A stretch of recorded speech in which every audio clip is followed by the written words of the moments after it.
Hello friends, welcome to Hobart's Library. My name is Emily and today we are doing the Meet the Booktuber tag.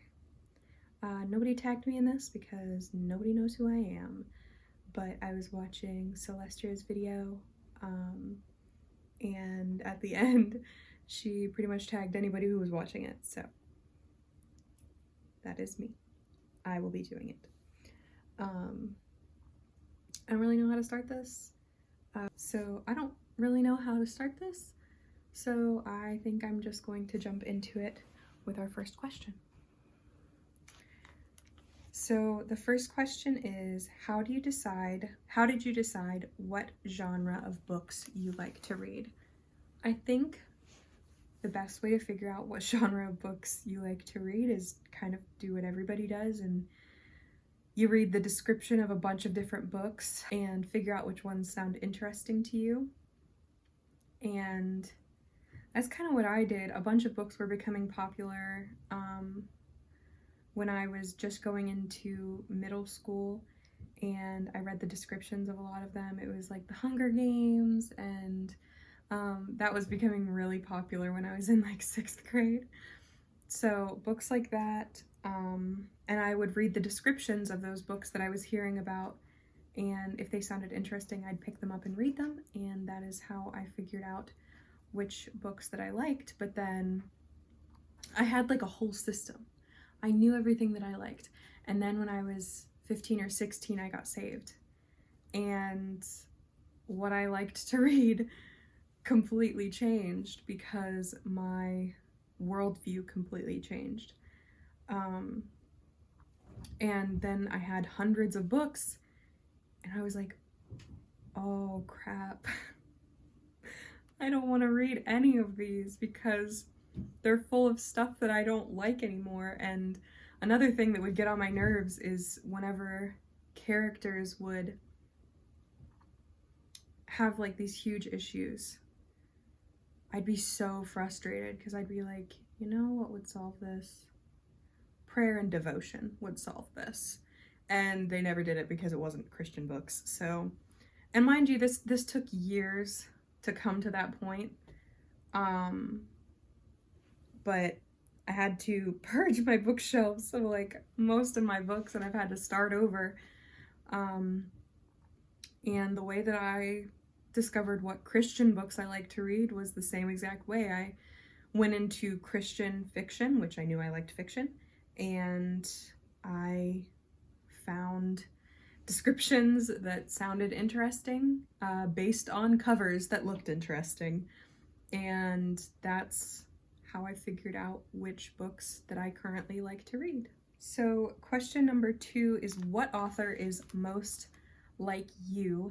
And I don't have an answer for that because I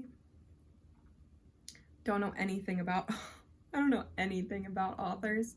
I don't follow them on Instagram. I'm like never on Instagram. I don't follow them. I don't follow any newsletters. I really don't know anything about them. A lot of the times I don't even know their names, bless their hearts. I know that isn't really fair to them, but I just don't know anything about them. I would love to say that I'm like one of the greats like Jane Austen, but I hear that Jane Austen liked to go out and be social. She liked to dance. She was a very outgoing person is what I hear and understand. And can't relate. Can't relate to that at all. So I can't think of a single author that I know enough about to say, oh yeah, I'm like that person. Okay, so we'll just move on to question 3. If you were stranded on an island or farm, what book would you take to read? Now, for all of these questions, we're just going to assume that the Bible is not an option, because obviously I would take the Bible. That's what I want to read, but I am going to... So we're going to assume that I just have the Bible with me all the time. We're going to assume that that doesn't count as a book because it's the Word of God. It's not a book. So I'm going to actually steal Celestia's answer for this. because I too have a Jane Austen bind up. And here's the thing, if I was stuck reading only Jane Austen books, I know that I'd get sick of them. And I know that because I decided that I wanted to read all of Agatha Christie's books this year. And after reading 17 of them, I was like, oh man, this sucks. I didn't want to read it anymore. I didn't want to read any of her books anymore.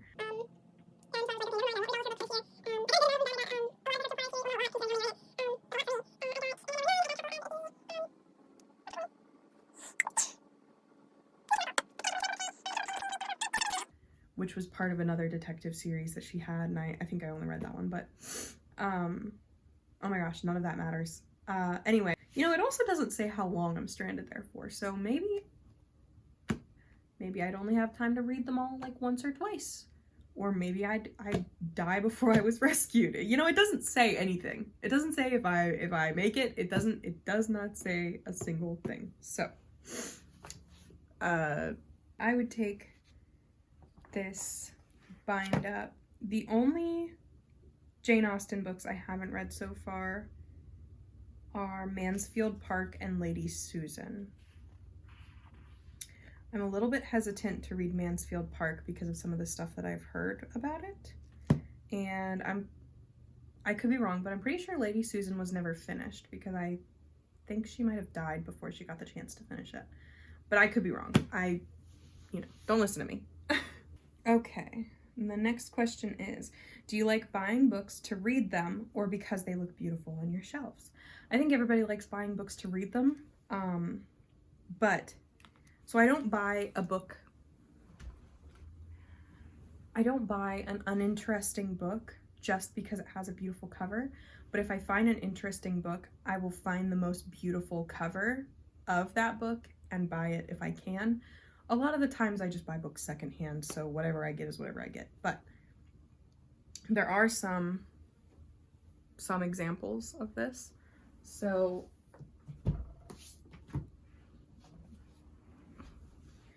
these are two books by Lori Wick, Sophie's Heart and The Princess. And these covers are gorgeous, but these are not the original covers. I specifically bought these ones because they are beautiful. I haven't read either of them. I haven't read a good percentage of my books because, like I said, I was replacing all my books very quickly because I wanted to have a lot of options. And so I bought a lot of books quickly, and now I have a whole bunch of books that I haven't read. So Sophie's Heart is,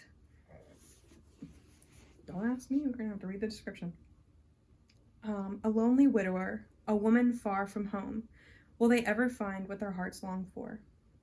Oh, that's all that it says. That's all that it says. I'm pretty sure it's about like a woman who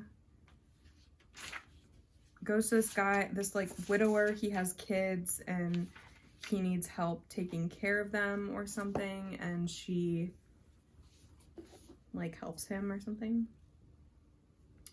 And then the princess is when a simple woman agrees to an arranged marriage with a widowed prince, can the faith they share overcome the barriers between them? A lot of widows in these books.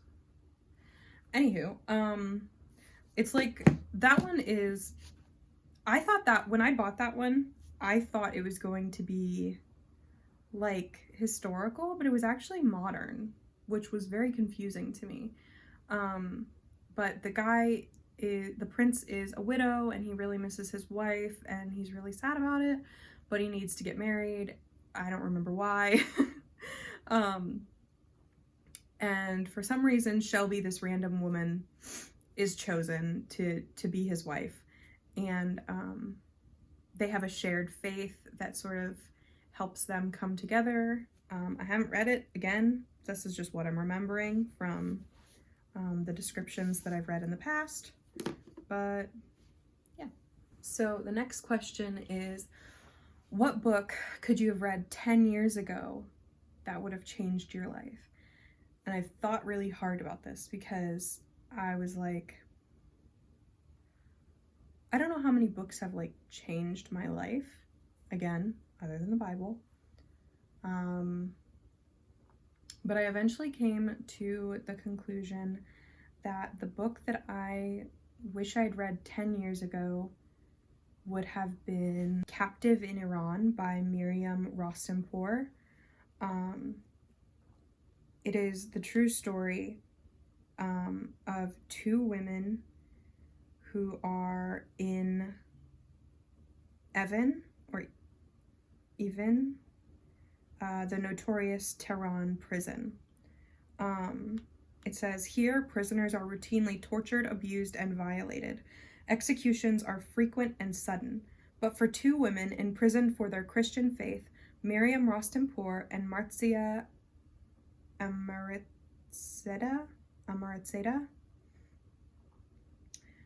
this hell on earth was a place of unlikely grace as they reflected God's love and compassion to their fellow prisoners and guards. Against all odds, Evin would become the only church many of them had ever known. In Captive in Iran, Maryam and Marcia recount their 259 days in Evin. So, yeah, that book, oh my goodness, that book was so good. I listened to the audiobook of it, I believe, and I thought I had a physical copy of it, but I was unable to locate one. So I guess I didn't. I guess I just have the audiobook on my Audible account. But it was such a good book. It was so inspiring, how these women like kept their faith, how they inspired other women to become Christians and to keep their faith through such an incredibly difficult time. It was really beautiful. Okay. Number 6. If there were only 3 books in the world, what would they be, or what 3 genres? My 3 favorite genres are history, romance, and thrillers or suspense. So if there was only 3 genres, that's what I would go with. I could not possibly choose only 3 books. Okay, number 7. If you could write a book about anything, what would it be? I'm actually currently writing a story. And I'll just give you some buzzwords and then we will move on so that I don't say too much, because I don't have it all fleshed out, so I don't want to, you know. It is faith-based, obviously, historical romance, obviously, and a fairy tale retelling, so we will see how that goes. Okay. What character do you feel is the most like you?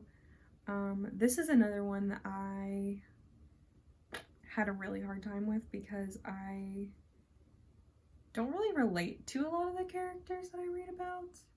I mean, they're really fun and interesting to read about, but I don't feel like we're the same. But the one I ended up going with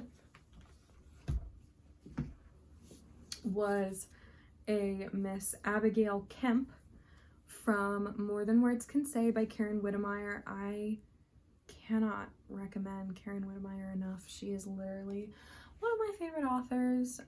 She just had a new book come out this last month, I believe, and I think it's called The Fairest of Them All or something like that, and it looks like a Snow White retelling, which would be very interesting. I have it on my Libby app, but I have yet to read it. So the reason I think that me and Abigail are so similar is because she likes to bake, I love to bake. She loves Jesus, I love Jesus. She's a little plump, I'm a little plump.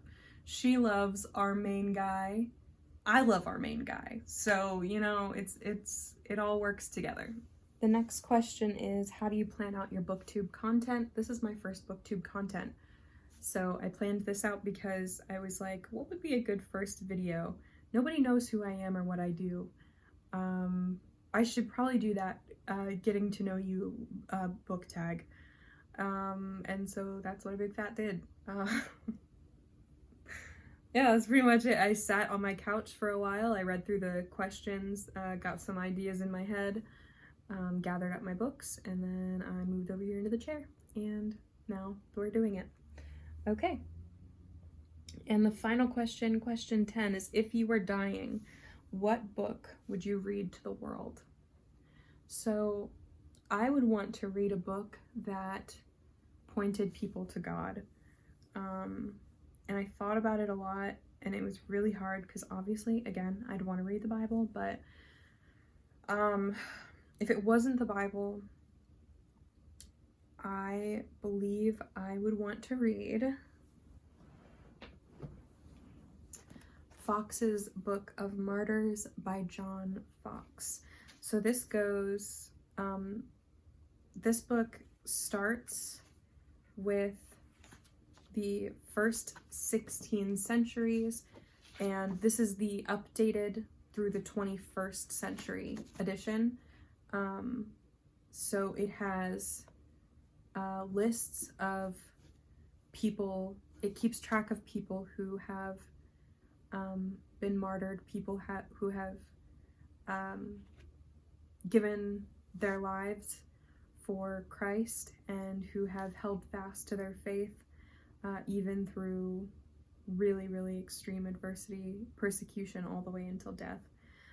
It talks about their tortures and the different things that have happened to them, and it keeps track of them because it's important that we do. Not only does it strengthen the faith of the saints today, but it helps us, it humbles us, it helps us remember what we stand for. It's